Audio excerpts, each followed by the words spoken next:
Nikini. Money nikini. Ẹ má halẹ̀ mọ́ wa mọ́ jọ. Ẹ má pè wá lálejò mọ́. Àwa yín náà nílùú. Irọ́ lẹ pa ẹ̀yin United Kingdom, UK, ẹ̀yin Britico. Ẹ má halẹ̀ mọ́ wa mọ́. Ẹ̀yin èèyàn mi ṣe ti gbọ́.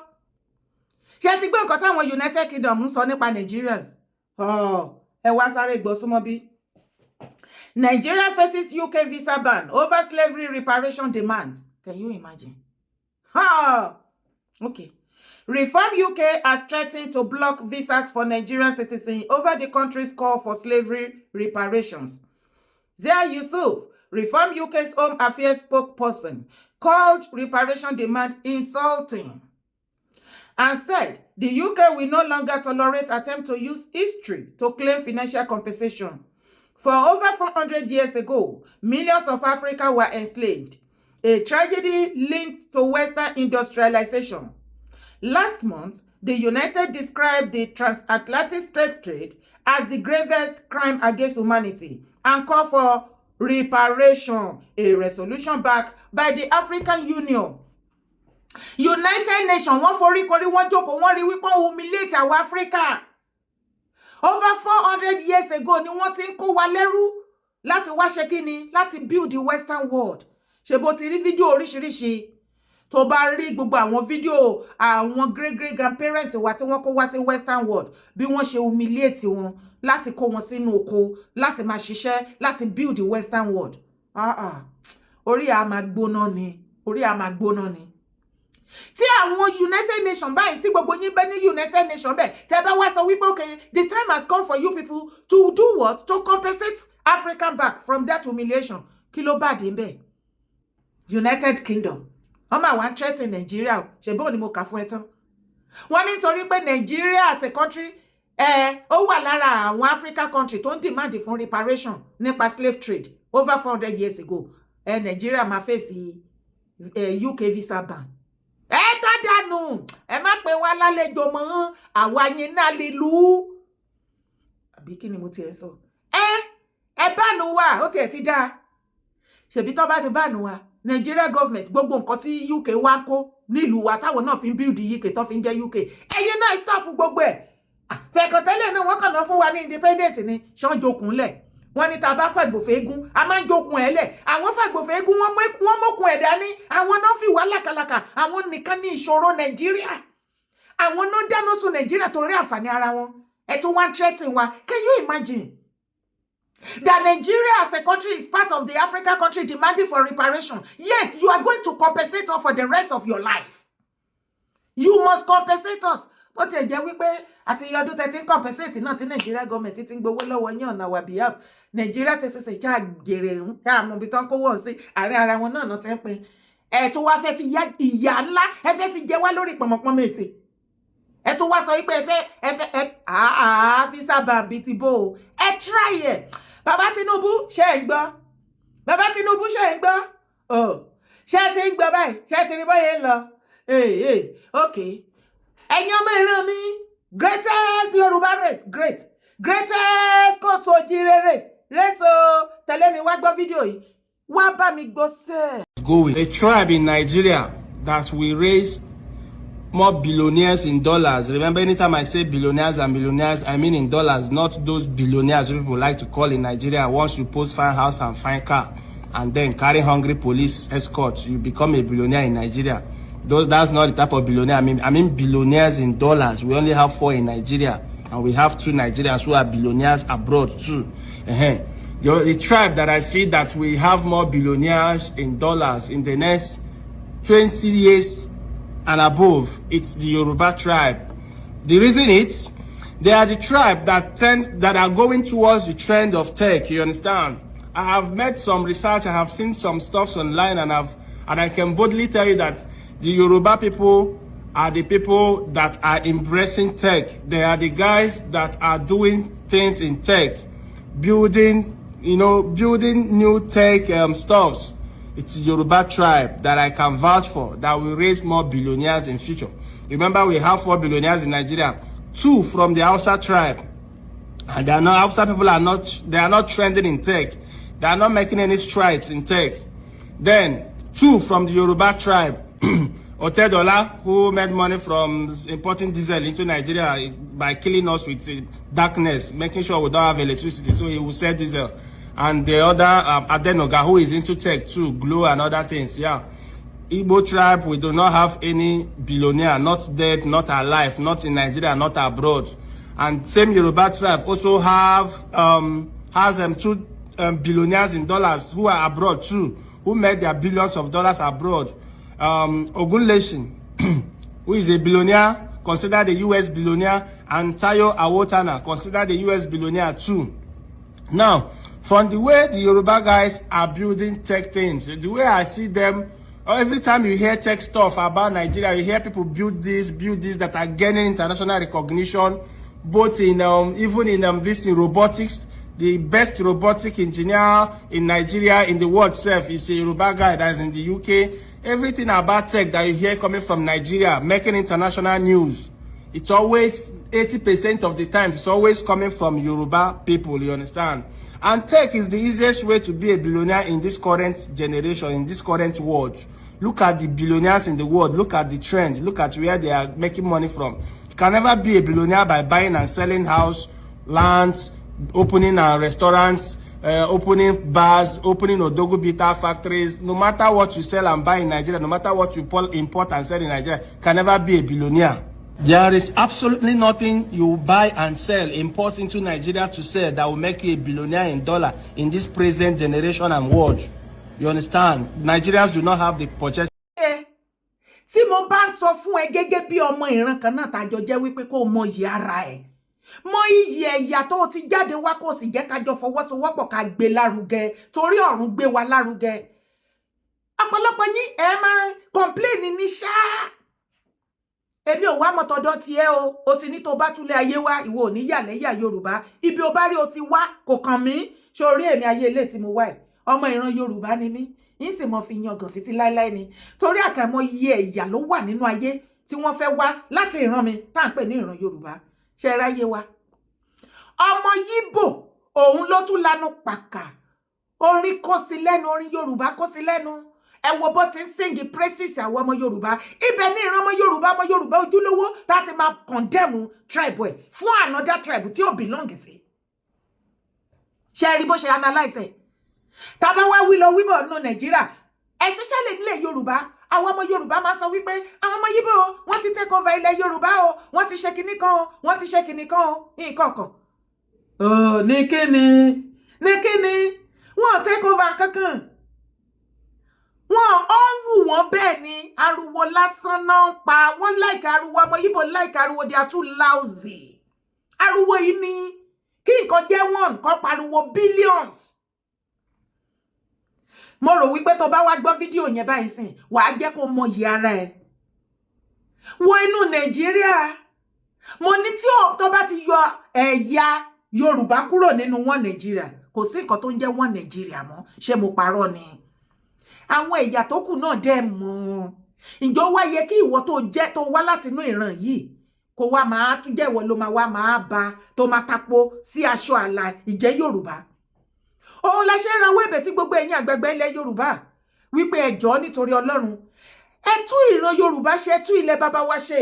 Ilẹ̀ kóòtù òjìrè ò gbọdọ̀ bàjẹ́ lọ́wọ́ yín, kò gbọdọ̀ bàjẹ́ lọ́wọ́ wa, kò má bàjẹ́ lọ́wọ́ Olúgbọ̀n, kò bàjẹ́ lọ́wọ́ Àrẹ̀sà, kò bàjẹ́ lọ́dọ̀ ọwọ́ Ọ̀ràngún Àgà.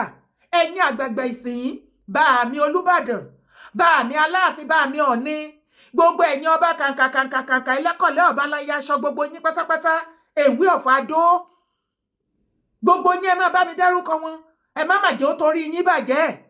Bàbá overall wọn pátápátá. Àṣà lè máa ṣe kábíyèsí fún ẹ̀yin náà. Your Excellency, ọmọ olódòdẹ. Your Excellency bàbá, ẹ má jẹ́ ó bàjẹ́ látọ̀dọ̀ yín. Ẹ má jẹ́ ó bàjẹ́ torí ẹ̀yin lẹ ń tukọ̀ ilẹ̀ Yorùbá lọ́wọ́lọ́wọ́. Ẹ̀yin lẹ mú kinní páàdì kẹnó dání tẹ́ kó gbogbo wa síbẹ̀. Ibi tí kẹnó yín bá forí sọ lẹ máa já gbogbo wa sí. Ẹ má wà wá wọgbó. Ẹ má wà wá wọgbó. Ẹ ṣàánú. Ẹ má wà wá wọgbó. Kí ló dé? Ọmọ Yorùbá, tí ìwọ náà bá gbọ́ gbogbo àlàyé tí wọ́n sọ yìí, sórí tiẹ̀ ò wú ni. Torí orí tèmi wú mọ́. Orí orí mi wú o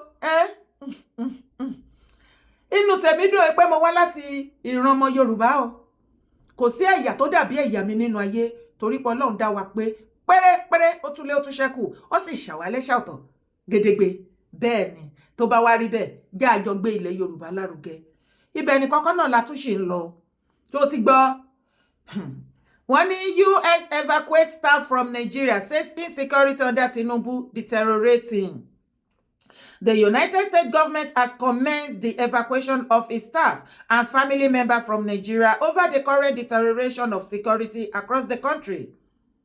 Lọ́rọ̀ kan ṣá, wọ́n ti ní gbogbo ẹ̀yin tí American kìíní tẹ̀ síkì fún American visa tó ti fún ní visa date o. Gbogbo everything, wọ́n ti shut everything down for now till further notice. Embassy wọn gan, ó dẹ̀ kan ti tì pa báyìí. Tẹ̀lé mi kó wá wo nǹkan tó ṣẹlẹ̀ l'Abuja.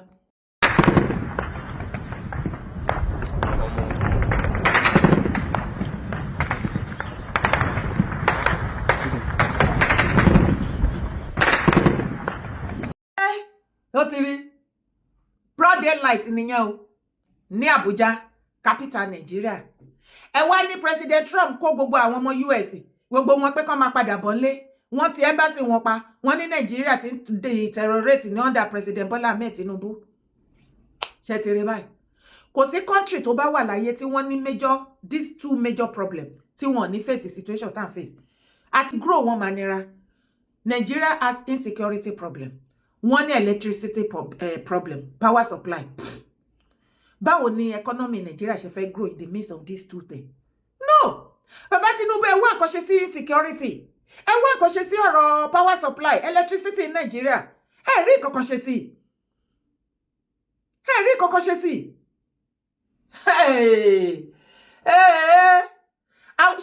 Ṣá lè sọ wípé kí ló dé tí President Trump sọ wípé Nigeria ń deteriorate ní under President Bola Ahmed Tinubu regime. Tí wọ́n kó àwọn ọmọ Amẹ́ríkà lọ. Who knows information tó ti gbọ́? Tí wọ́n ready láti sọ ẹni orí yóò di lé báyìí ìwọ àtẹ̀mí ṣàti mọ̀ pé kò sí anybody tó bá jẹ́ victim lọ́wọ́ àwọn wàhálà tó ń ṣẹlẹ̀ ogun tó ń ṣẹlẹ̀ nínú Nàìjíríà lọ́wọ́lọ́wọ́ tó sí justice tó bá kú Nàìjíríà ó kàn kú dànù ó kàn kú gbé ó kàn kú tú ẹ má jẹ́ wọ́n pa ẹ́ o má jẹ́ kí wọ́n pa ẹ́ o tó bá kú ó kàn kú dànù ní Nàìjíríà o àgàgà mẹ̀kúnnù politician nìkan lè ṣẹlẹ̀ sí kí wọ́n kúrú kán ga o bàbá Tinubu ṣé yìí náà rí bó ṣe ń lọ ní ma àti ẹ̀ tún gbọ́ débi wípé wọ́n ní àwọn ọmọ Ìgbò ẹ̀ tún lọ lọ́bì again fún propaganda against the President Bola Ahmed Tinubu government. There is one thing I really want every Nigerians to know, even my own tribe, ẹ̀yin ìran mi, I really want you to know what is happening on social media. There have been a lot of terrible video concerning Nigeria as a country and so many things going on. Tó jẹ́ propaganda látọ̀dọ̀ àwọn ọmọ Igbo. The Igbos are the one behind all those video propaganda tí wọ́n circulate all over the world. That is their handiwork. That is Igbo for you. The Igbos, they stand on the propaganda against Tinubu, while the Northern Kaba, the Fulani Caliphate, the Fulani Kaba, they are using their own freedom fighter, terrorists, to sabotage Tinubu's regime. The whole Nigerians knows that about the Fulanis. That the only thing they knows how to do against every head of state that refuse to lick their any head of state that the Northern Kaba, the Fulani Caliphate cannot control. They use their military, they call them freedom fighter, to attack that head of state government. They make Nigeria or his government unbearable for him. So know this and know that for Fulani Kaba. The propaganda side of it, they are from the Igbos. And if Igbo thinks this is the way they know how to play politics, you will continue to be marginalized till the end of eternity as far as one Nigeria still remain. Yes, because I have come to realize that Igbo people doesn't know how to do what? To play politics. They don't know how to play politics. Igbo people play politics with what? With bitterness, with arrogance, with propaganda, with hatred. And they are too lousy. Yes, go and search them. If you are an Igbo person and you are listening to me now, I think the time has come for you people to sit down on the round table and advise yourself, as I always say. Stop playing politics with propaganda, with hatred, with bitterness, with arrogance, with noise, and you think you are going to get ahead with this? No, not in that Nigeria, not even in any other country. There is no tribe that play politics the way Igbo people are playing politics that they will never lag behind in that country. And that is one of the reasons why you are being marginalized. Till date, you are being marginalized till date. And the only thing you see Igbo shouting up and down, we are being marginalized though, we are being marginalized though. Have you ever come together and asked yourself, what are the things that you have been doing or contributing towards Nigeria that make them marginalized you, apart from the history that we heard that happened before? Ó ti tó, gbogbo wa la mọ̀ pé ó ti tó, ó yẹ kó ti gba àwọn ọmọ Igbo láyè káwọn náà kó máa jẹ head of state. Ṣùgbọ́n the way they play their own politics, no, they don't know anything about politics. Ó pa wọn lórí.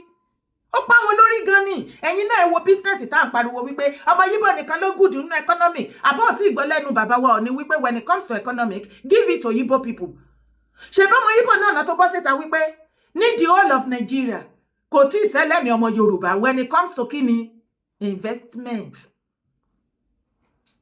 A kàn invest nínú Nigeria. We invested also outside Nigeria. Yorùbá ń dún in every country tí gbogbo wa bá wà tá bá reside. A kì í kọjá àyè wa. Everything tá bá a máa fọwọ́ wa síbi tó wọ́n ń gbé. Bó ní nǹkan bá ṣe ní ká ṣeṣe la ṣeṣe. Ṣùgbọ́n Igbo tó bá débì kan tó bá ti fàyè gbà wọ́n. The next thing tó máa ṣe ni wípé wọ́n fẹ́ make wọ́n fẹ́ useless wọ́n fẹ́ jẹ́ kó mọ̀ wípé yes that's it. Ìwọ gan kọ́ ló ní tó bá jẹ́ pé wọ́n ló ní kinní yẹn kò yẹ kó fàyè gbà wọ́n tó yẹn. You became their enemy immediately. Wọ́n fẹ́ máa jó pàlóńgò lórí ẹ̀. Tó bá dẹ̀ ti wá fèsì wọn squarely wípé no now stop this now you can't continue to do this for being nice to you. Igbo will change immediately. They are attacking me because I am Igbo. They are attacking me because I am Igbo. This is the only thing I know Igbo knows how to do. Ọmọ bá ṣe ń play victim card ìbàjẹ́. They are the one attacking President Bola Ahmed Tinubu with all those propaganda videos you see AI online. Why the Northerners are attacking Tinubu government with what? With the terrorists. Tó bá wá rí bẹ́ẹ̀ bàbá Tinubu, ẹ máa bọ̀ nílé. Ẹ pè gbogbo àwọn tó yẹ ká ẹ pè. Gbogbo nǹkan tí a fẹ́ náà ti sọ fún yín. Ẹ bẹ̀rẹ̀ sí ní ṣe. Ẹ má jẹ́ kí ti wá gbé. Ẹ má ṣẹ̀ṣọ́ ìyà nìkan fún wa. Ẹ má jẹ́ kó jẹ́ pé ìyà nìkan ló máa jẹ́ tọmọ Yorùbá nínú ìjọba yín. Wọ́n ti hate wa tẹ́lẹ̀ pẹ̀lẹ́ tó wá jẹ́ Yorùbá yẹn. Wọ́n á tún wá hate wa mọ́. Hatred yẹn á tún wá pọ̀ sí. Ibẹ̀ ni kọ́kọ́ la tún yín lọ. Tún tẹ̀lé mi wá wo fídíò ìṣe. I've been in Babalawo now for more than 18 years. Yes. But I hide it. Because if you know, now go wrong for me. Do you get what I'm saying? So I've been hiding it. So there's what we call Odufa. There's a day you are born. But you know you have your star sign or something like that. So that's the way we do it. So but when we're doing about Odufa, it's like you are appreciating God. Thanking God for what He has done before. But you are preparing that night for the next 3 days that the year that is yet to come, please guide me. Tell me what I need to do. Tell me what I need to run away from. So I've been hiding and doing it. And that's okay. Which topic of the song do I want to talk about again? Rather than letting my people know my kind of God. My own God. Then if I want to speak about my God, it's so traditional. Only by the man who are so old school. I want it to sound new school. I want it to be appealing to our generations. So and most of the things that I can have, I don't know them. I don't know about them. So I need to call people that knows about it. Báwo la ṣe ń kọrin ẹgbẹ́? Báwo la ṣe ń kífá? Báwo ni ojú rí sọ? For everything in life, bàbá mi, ó ní tí ojú fásán pa irun rí. Ó ní tí ojú fásán pa ọwọ́. There's nothing about life that I doesn't talk about. So but I don't know. So I need to start, finding out the truth. Then after Méjì Mr. Nice. Ìṣẹ̀ṣe ń gbàyé lọ. Ìṣẹ̀ṣe ń gbàyé lọ. Ìṣẹ̀ṣe máa ń gbàyé lọ. abẹ́yìn ògbọ́rọ̀ lẹ́nu alápò méjì ni Mr. Nice. Wọ́n ní over 18 years ago làwọn ti ń practice as babaláwo, àwọn ò kò sọ síta ni.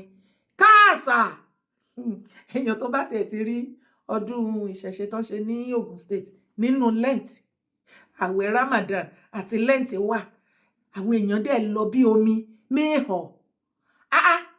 Ṣáwọn èèyàn ò gba àwẹ̀ Lent, ṣé Kristẹni ò gba àwẹ̀ Lent ni? Torí mo mọ̀ pé Kristẹni máa pọ̀ bàjẹ́ bẹ́ẹ̀. Ṣé Mùsùlùmí ò gba àwẹ̀ Ramadan nù Nàìjíríà ni? Ní Ogun State ni? Torí àìmọye Mùsùlùmí ló wà ńbẹ̀. Ṣé ti wá ráyè wa wípé tí wọ́n bá pín ìjà ẹ̀sìn ní tọ́rọ̀ àti kọ́bọ̀ kò lè kan àwa Yorùbá. Ṣáà lè jàjà ẹ̀sìn ni? A lè jàjà ẹ̀sìn. Ṣùgbọ́n kọ̀ọ̀kan wà o. Mo fẹ́ kẹ́ mọ̀ wípé ẹ̀yin Mùsùlùmí, ẹ̀yin lẹ gbé ògo fún àwọn oníṣẹ̀ṣe o. Ìjẹ́ ẹ rántí iye ọdún tó ti pẹ́ ti kó àwọn oníṣẹ̀ṣe láyà jẹ àti Christian for a very long time. Ẹ̀yin Mùsùlùmí ilẹ̀ Yorùbá bẹ́ẹ̀ ṣe sórí Christian àti ìṣẹ̀ṣe lélẹ̀. Ẹ kó wọn láyà jẹ tí Christian àti ìṣẹ̀ṣe àwọn gọ́ngbọ̀n wọ́n rọra ṣe báyìí. Ṣùgbọ́n ní ìgbà ọ̀rọ̀ ta ni Ọlọ́run lẹ tú okùn yẹn lọ́rùn wọn. Láti ìgbà náà títí dìsín and forever ní ìrẹ́pọ̀ máa remain the same mọ́, ẹ ti lose opportunity yẹn. Mo dẹ̀ wọ́nu yín ní ìgbà ọ̀rọ̀ ta ni Ọlọ́run. Mo ní nǹkan tẹ́ ṣe fún ta ni Ọlọ́run yìí ó máa lẹ́yìn. Mo ló máa lẹ́yìn ẹ̀ẹ́dẹ̀ ní láìkẹ́ tó bá nírọ́ ni mo pa kó tó di ìgbà ọ̀rọ̀ ta ni Ọlọ́run. Ṣé ọ̀rọ̀ àárín Mùsùlùmí àti ìṣẹ̀ṣe ṣé ó wọ̀ sí tó báyìí? Láti ìgbà ọ̀rọ̀ ta ni Ọlọ́run lọ wò láti ìgbà yìí títí débi tá a dé, ṣé ó jọra wọn mọ́? Kò jọra wọn mọ́. Even gan Olúfimọ́ King Saheed Òṣùpá, àwọn Mùsùlùmí wọ́n bá wọn pọ̀ wàhálà lọ́wọ́lọ́wọ́ báyìí nítorí àwọn náà bọ́ síta wípé kì í ṣe Quran o, Mùsùlùmí òdodo làwọn tó àti rí wọn Mẹ́kà àti Umrah tó dẹ̀ sponsor ọ̀pọ̀lọpọ̀lọ. Wípé àwọn gbogbo kárí àwọn nínú iṣẹ́ orin fújì táwọn kọ káàkiri àgbáyé tó di ìlú mọ̀ọ́ká àti gbogbo nǹkan tó hàn ṣìf kì í ṣe Allah Ọlọ́run Allah àbí Ọlọ́run Jésù òun ló gbé wọn débẹ̀. Wípé ìṣẹ̀ṣe oògùn òun làwọn ṣe débẹ̀. Ẹ̀yin Mùsùlùmí ẹ bẹ̀rẹ̀ sí ní ìbàjá. Ẹ ló gbé ògo Ọlọ́run Allah ó lọ gbé fóníṣẹ̀ṣe, ṣe bọ́dọ̀ ẹni kò wà. Ok, nísìnyí náà sìn àbọ̀lọ́rẹ́ ti jáde báyìí sí brọ́dà wa Mr. Nice. Wọ́n ní babaláwo pọ́nbélé ni wọ́n, bóyá Christian pọ́nbélé ni wọ́n tẹ́lẹ̀ àbí Mùsùlùmí wọ́n ti jẹ́ mọ́ iye àwọn tó ti darapọ̀ mọ́ ìṣẹ̀ṣe. Ẹ̀yin Mùsùlùmí ẹ̀yin lẹ dáwọ́ ọ̀wọ́wù ilẹ̀ o. Anyway kó máa lo bẹ́ẹ̀ o, lọ́dọ̀ tiwa àwọn ò jàjà ẹ̀sìn o. Àjàjà ẹ̀sìn o, tó bá jẹ́ yèyé dára fáǹsì àjàjà ẹ̀sìn o, àti kọ́mọ lùbọ́ o. One love keep us together. Orúkọ tèmi ò yí padà. Má gbàgbé láti bá mi ṣètò yìí, má sì gbàgbé láti bá mi like ẹ. Your comment is very very important. Kí lórí sí gbogbo àlàyé tí mo ṣe ń bí? Bye for now.